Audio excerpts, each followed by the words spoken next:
Kumusta mga kapatid sa Iglesia ng Malabon? Maraming salamat po sa inyong paanyaya na makapagbahagi dito sa inyong virtual worship. Bagamat hindi tayo nagkikita-kita ng personal dahil sa pandemya, subalit purihin ang ating Panginoon dahil siya ay tunay na mabuti. Batid ko na kahit na anumang karanasan ang dumarating sa atin, naroon ang pagpapala at biyaya ng Panginoon. Isa sa napakasarap na karanasan ay ang makapaglingkod sa ating mga kapamilya, sa ating mga mahal sa buhay, sa ating mga kaibigan, sa mga kapatid sa iglesia, at sa ating kapwa. Higit sa lahat ay sa ating Panginoon. Magamat masaya tayo sa paglilingkod, ay nakakaranas din tayo ng mga pagsubok at tayo ay nagkakasala laban sa Panginoon. Ngunit isang mahalagang bagay na kapag tayo ay nagkasala, ay makilala natin na tayo ay nagkasala laban sa Diyos at tayo ay muling hihingi ng tawad mula sa Kanya. Nais kong balik-aralan natin ang isang kasaysayan sa Biblia ng isang babae na may ganitong karanasan. Siya ay si Miriam. Ang kasaysayan ni Miriam ay isang halimbawa ng kahanga-hangang pagpapatawad ng Diyos sa lahat ng mga nagkakasala. Mahal ni Miriam ang Panginoon, ngunit pinayagan niyang lumago ang isang masamang pag-uugali at dahil dito, napasama siya. At siya ay pinarusahan ng Panginoon, ngunit pinanumbalik din siya. Ang gayong mapagpalayang pagpapatawad ay maaari din nating maranasan, katulad ng naging karanasan ni Miriam. Nais kong bigyang pansin ang tatlong bagay sa kanyang naging karanasan. Una ay ang kanyang katapatan sa tungkulin.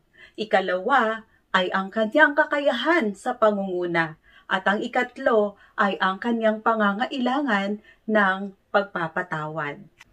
Kung ating balik-aralan ang aklat ng Exodo sa chapter 1, ang Haring Parao ay natakot na dumami sa bilang ang mga Israelita at sila ay maging isang malakas na bansa at sila ay magrebelde laban sa Ehipto.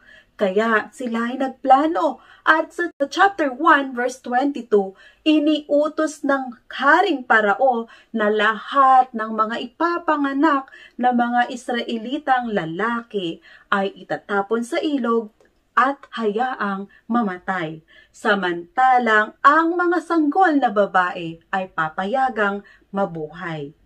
Sundan natin ang kasaysayan sa Exodus chapter 2 verses 1 to 4.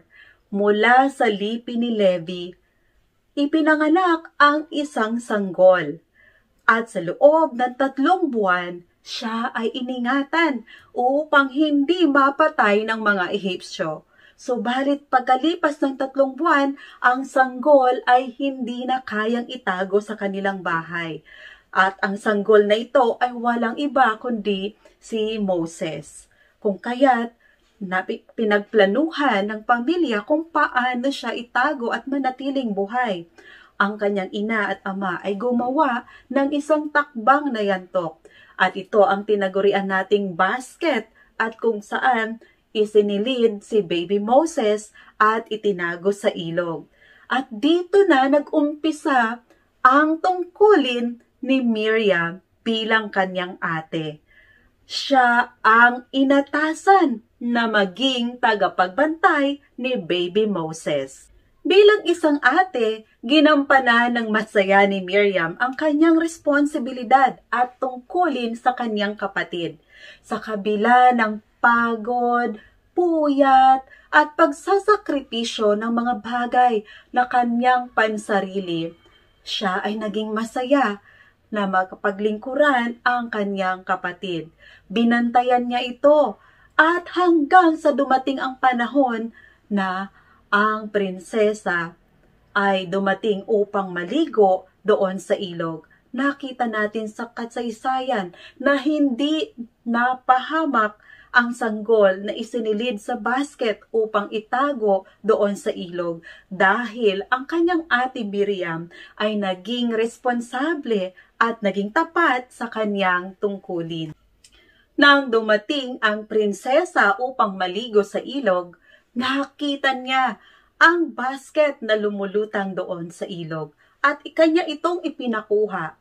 Nang kanilang buksan, ito ay isang sanggol na lalaki at ang sanggol ay umiyak at ayon sa tala, kinaawaan ito ng prinsesa. At nakita ni Miriam ang nangyari dahil sa kanyang pagbabantay sa kanyang kapatid. Lumapit siya ng walang takot doon sa prinsesa at sinabi, "Kukuha ba ako ng isang tagapag-alagang Hebrea para sa sanggol na ito?" Kaya't sumagot ang prinsesa, "Yumaon ka at kumuha." Mga kapatid at mga kaibigan, ang katapatan sa tungkulin ni Miriam bilang isang ate ay kanyang ginampanan, kung kaya't ang sanggol na si Moses ay hindi napahamak.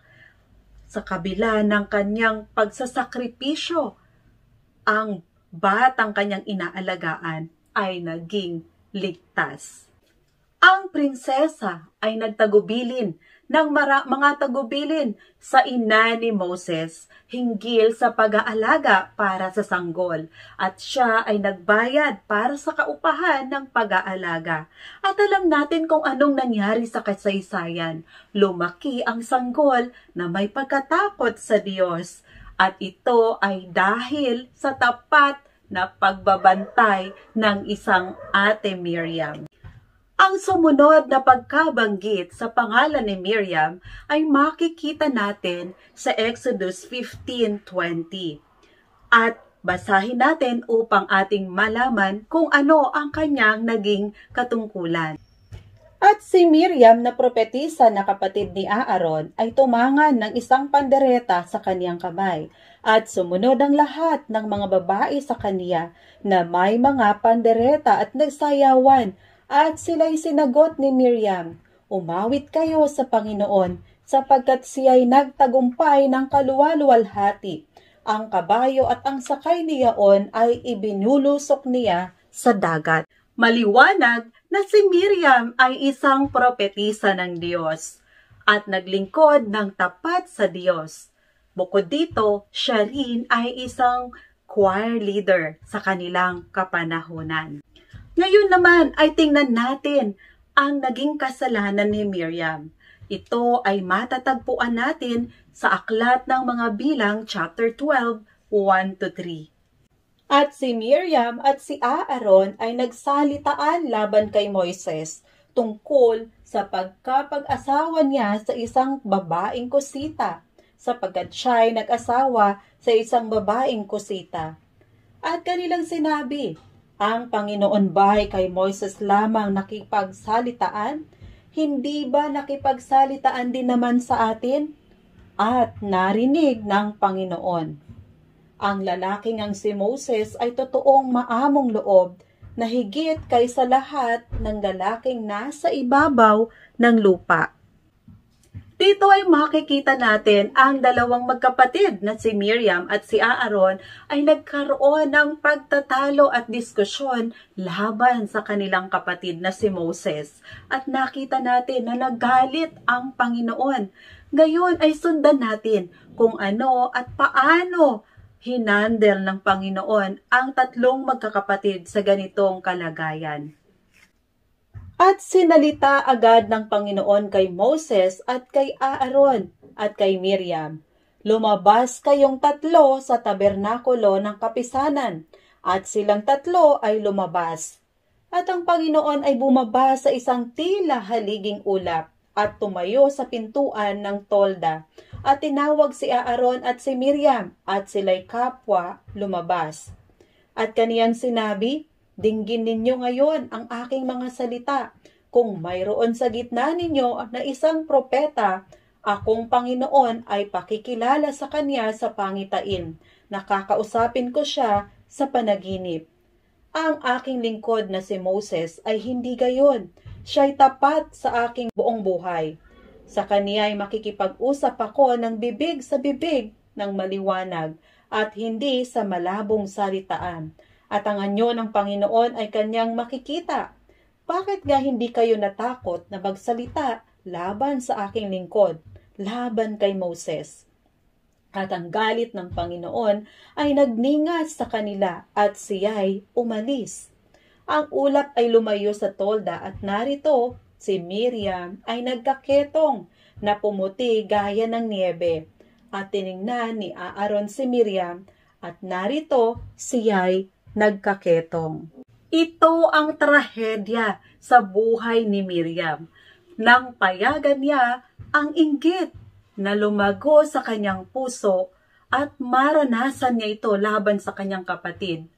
Nagalit ang Panginoon at naranasan niya ang kaparasahan mula sa Diyos. Si Miriam ay nagkasakit ng ketong.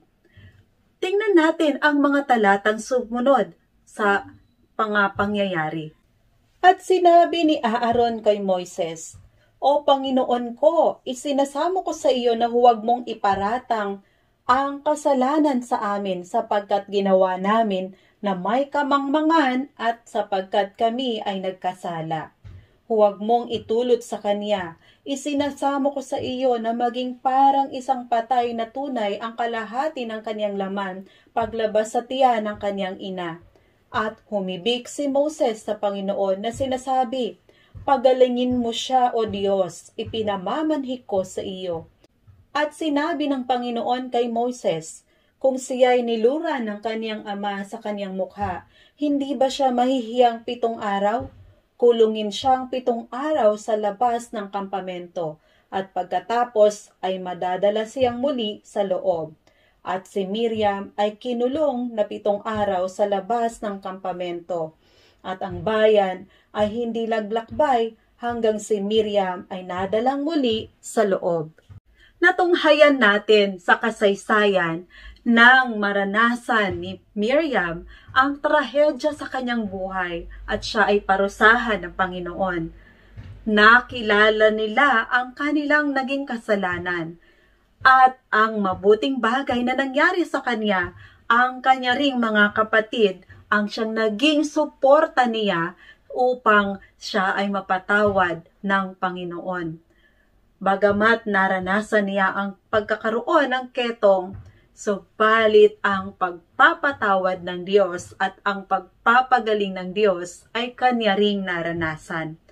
Mapapansin din natin na doon sa tala ay hindi naglakbay ang buong Israelita hanggat hindi nakabalik si Miriam sa kampamento. Sa loob ng 7 araw, sila ay nakatigil upang hintayin ang paggaling ni Miriam. Ganito ang nangyayari kapag tayo ay nagkakasala. Hindi lamang tayo ang naapektuhan, maging ang ating mga mahal sa buhay katulad ng naging karanasan ni Miriam. Minsan hindi lamang yung mga mahal sa buhay, pati ang mga taong nasa paligid natin ay maaari ding maapektuhan. Tayo ay may magagandang leksyon na makukuha sa karanasan ni Miriam. Ang kanyang katapatan sa kanyang tungkulin sa pagbabantay sa kanyang kapatid na lalaki na si Moses. Posible kaya na tayo rin ay maging matapat sa ating mga tungkulin? Gaano man ito nakakapagod, gaano man ito kaliit sa tingin ng iba. Posible kaya na tayo rin ay maging matapat sa ating mga tungkulin? Kung tayo ay naiinggit at nagiging kritikal sa ibang tao, sino kaya ang mas naaapektuhan? Ang taong kinaiinggitan at kinaiinisan natin o tayo mismo? Base sa karanasan ni Miriam, nang siya ay nainggit sa kanyang kapatid, siya ay pinarusahan ng Diyos at nagkaroon ng ketong. At ang kanyang relasyon sa kanyang mga kapatid ay sinubok din. Isang linggo siyang kinulong sa labas ng kampamento at inaihiwalay sa ibang mga tao. At hindi nakapaglakbay ng isang linggo ang mga Israelita.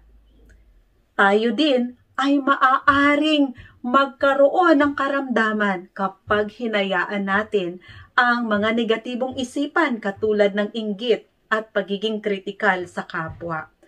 Hindi lamang ang ating katawan ang maapektuhan, maging ang relasyon natin sa ating mga kapatid, ang relasyon natin sa ating kapwa, at ang relasyon natin higit sa lahat sa Diyos ay maaaring maapektuhan.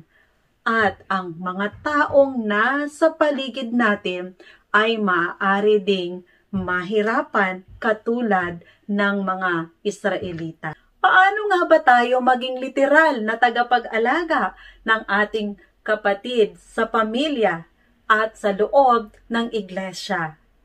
Katulad ni Miriam, meron din tayong mga responsibilidad na bantayan, alagaan ang ating mga kapatid na mananampalataya.